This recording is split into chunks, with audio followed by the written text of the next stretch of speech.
Alright, in this video we're going to take another look at the Texas Instrument TI-30X calculator that can be used on the OAAs and the OGTs in Ohio. Our focus in this video is going to be on square roots, exponents, and then the use of pi. So starting off looking at square roots and actually other roots as well, let's go ahead and take a look at the square root button. You're going to notice up here, it's actually the fourth button from the on button.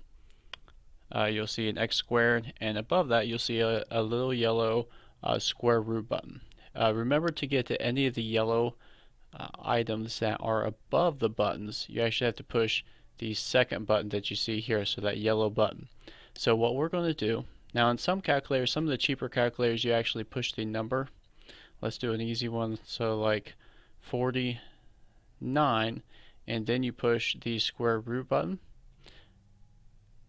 and then it would give you the square root. So we'll push the square root button, and then notice what happens up here. It actually puts a square root on the outside of the 49, so it's actually taking the square root of nothing. So when you push enter, it's going to give you an error. What you actually have to do is you have to push the second square root. Whoops, actually, let me clear that out. Push second square root, and then push 49. Now you notice that it has a parentheses here. You can close the parentheses. However, I don't think you need to do that, and we're going to find out here in a second, in order to get the answer, and you don't. Now you would have to do that if you're going to do anything else to this particular expression. So the answer is 7. So let's go ahead and clear that. Now you can also take cube roots, and you may or may not need to do this. You definitely won't need to do it probably on the OAAs, but for OGTs there's a possibility that you would need to do that. So let's go ahead and take a look at an easier one where you'd actually be taking the cube root. So I'm going to push I want to find the cube root, or the third root of 27. So I'm going to push 3 to show that I'm finding the cube root. Then I'm going to push second, and you're going to see a little caret symbol there. I'm not going to push well, after you push second, you're going to push that caret symbol. That's going to get to the little root button that's above that, and you should see a root with an X there. This shows that the 3 is in place of that X.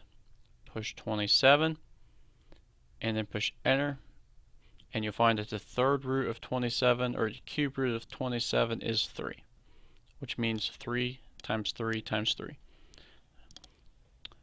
Okay, so go ahead and clear that.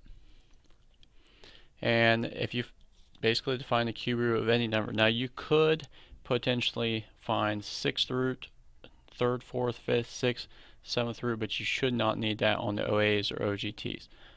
So taking a look at exponents now, so let's scroll down here to exponents.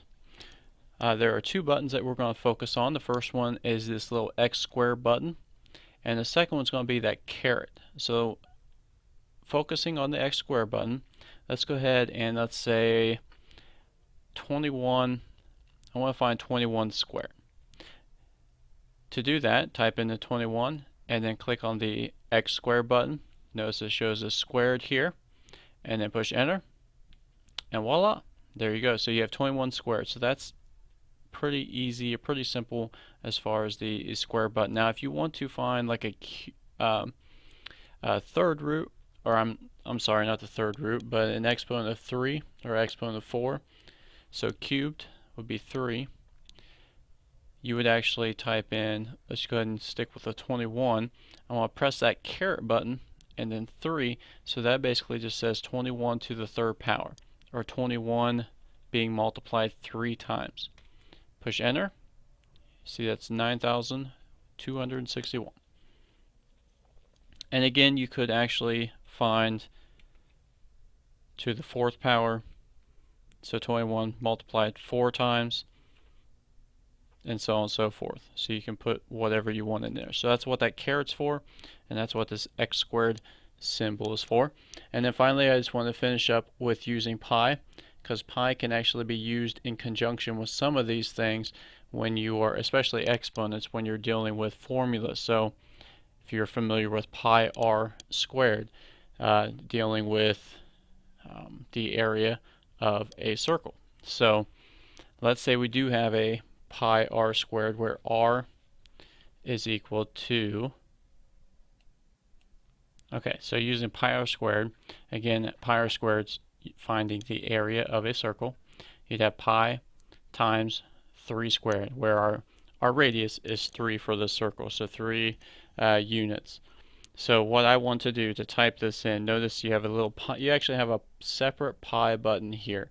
We're going to click on that pi button, pi, and I'm going to push times 3 and then the squared button, and then push enter. So you get 28.27 and so on and so forth, and then make sure that you do round based on what is being asked in the problem. And that is are some of the those are some of the key features when using this calculator on the OAAs and OGTs.